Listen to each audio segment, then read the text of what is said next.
ভাই ও বোনেরা, আজ আমি একটা কথা বলতে চাই।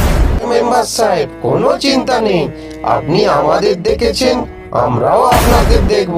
হাওয়া খেয়ে আসতে পারতেন, এলেন কেন? যান না, আর কটা দিন হাওয়া খেয়ে আসুন। আরে দাদারা, তোমরা তো খুব দেখছি বিপদে আছো। তাহলে বলো, আমি ছেলেরা একই স্কুলে পড়াশোনা করে, কিন্তু স্কুলটি আছে করিমপুর।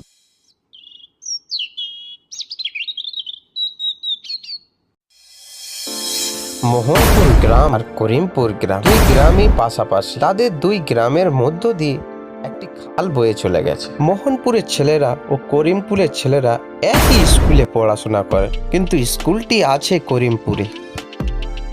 আর মোহনপুর এলাকায় আছে একটি ছোট্ট বাজার।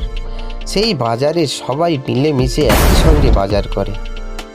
আরে দাদারা, তোমরা তো খুব দেখছি বিপদে আছো। তাহলে বলো, আমি তোমাদের জন্য কি করতে পারি? আপনি যদি সত্যিই আমাদের জন্য কিছু করতে চান, তাহলে দাদা এর উপরে একটি পোল করে দিন, তাহলে আমাদের দুটো গ্রামের খুব উপকার। আরে মা, তুমি চিন্তা করো না, এটা তো সামান্য ব্যাপার। সামান্য একটা পোল করে দিতে হবে তো। আচ্ছা ঠিক আছে, আমি তোমাদের পোল করে দেব, কিন্তু একটা শর্ত আছে, সেটা তো তোমাদের শুনতে হবে। সামনে ইলেকশানে ভোট আসছে, ওই ভোটে আমাকে কিন্তু সবাইকে ভোট দিতে হবে। না না মেম্বার সাহেব, এসব নিয়ে তোমাকে চিন্তা করতে হবে না। তুমি আমাদের উপকার করবে আর আমরা তোমাকে ভুলে যাব। আমরা হিন্দু মুসলিম সবাই মিলে একসঙ্গে তোমাকে ভোট দেব।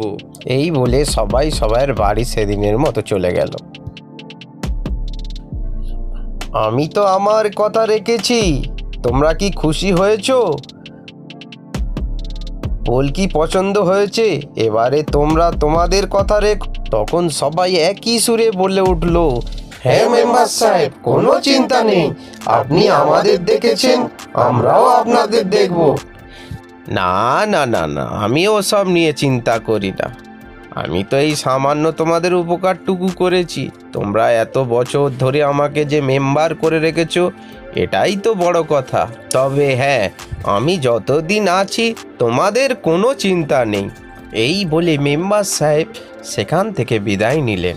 এরপর থেকে তারা সুখে শান্তিতে একই সঙ্গে হিন্দু মুসলিম খ্রিস্টান জৈন মিলে মিশে একই সঙ্গেই সাঁকো পার হতে লাগলো, আর তারা আনন্দে বসবাস করতে লাগলো।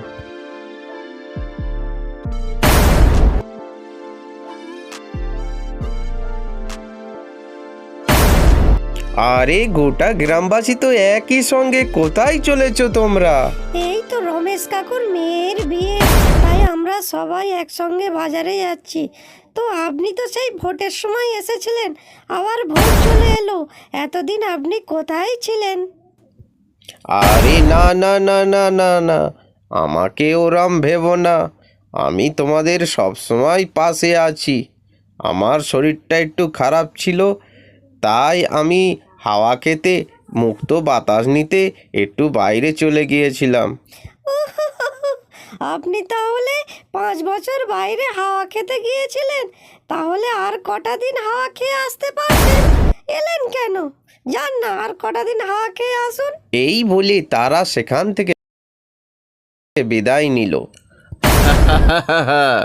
দেখতে পাচ্ছি তো এই গ্রামে হিন্দু মুসলিম ভালোই মিল আছে। আমাকে তো একটা যে কোনো ব্যবস্থা করতেই হবে। দেখতে পাচ্ছি এই গ্রামে হিন্দু মুসলিম সবাই একসঙ্গে ভালোই তো সুখে মিলে মিশে আছে। না না না, আমি তো এটা হতে দেব না।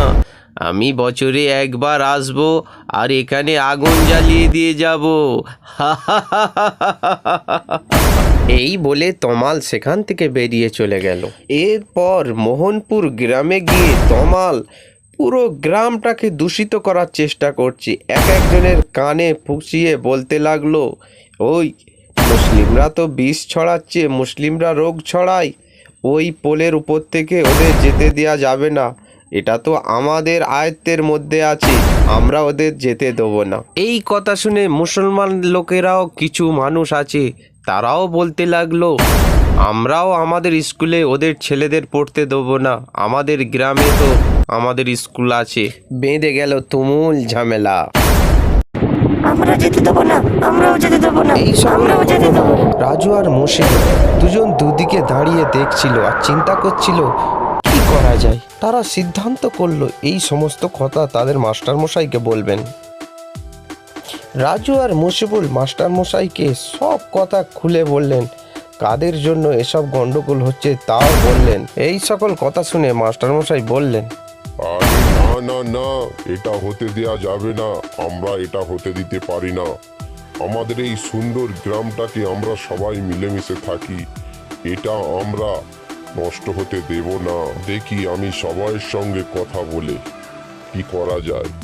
এই বলে মাস্টারমশাই সর্বপ্রথম মুসলিম পাড়ায় গেলেন, গিয়ে তাদের বোঝালেন, তাদের সমস্ত ঘটনা খুলে বললেন। তারপর হিন্দু পাড়ায় গিয়ে সমস্ত কথা তাদের খুলে বললেন। সঙ্গে মেম্বার সাহেব ছিলেন। মাস্টারমশাই রাতের বেলা মেম্বার সাহেবের বাড়ি চলে গেলেন। মাস্টারমশাই মেম্বার সাহেবকে বললেন, মেম্বার সাহেব, আমি চিন্তা ভাবনা করেছি একটি মিলন মেলা দেয়া হোক, যাতে সবাইয়ের মধ্যে আবার মিলটা ফিরে আসুক। এতেই মেম্বার সাহেব সম্মতি দিলেন। সেই মতোই কাজ শুরু হলো, মিলন মেলা।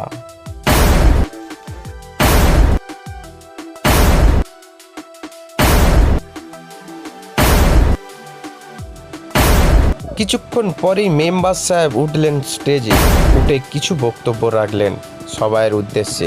Ladies and gentleman, please attention. আমরা যৌথভাবে গ্রামবাসীর সহযোগিতায় একটি মিলন মেলার আয়োজন করেছি। এই মিলন মেলার একটি কারণ আছে, একটি উদ্দেশ্য আছে। সেই উদ্দেশ্যটি আমাদের গ্রামের মাস্টারমশাই তিনি বলবেন, আপনারা মন দিয়ে একটু শুনবেন প্লিজ। ভাই ও বোনেরা, আজ আমি একটা কথা বলতে চাই।